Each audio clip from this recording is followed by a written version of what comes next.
Hey guys, it's Ewan with the Air Zoo. If trainee pilots could handle a primary trainer like the Bowen Stearman Cadet over there, they would move on to something a bit more complicated like the Vultee Valiant, also known as the Vultee vibrator. But we'll get to that in a second. The Valiant, this was a basic trainer, so this was step 2 of a 3-step process. They would first go to the primary trainer like the Bowen Stearman Cadet, then to a basic trainer like this aircraft here, before moving on to an advanced trainer like the 86 Texan over here. But we'll get to that in a different video.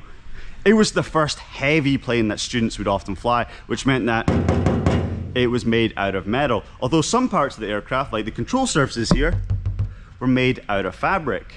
This aircraft gave students a little bit more to worry about, more instruments, more power, things like flaps, although it did have, its landing gear didn't retract, it was still a fixed landing gear.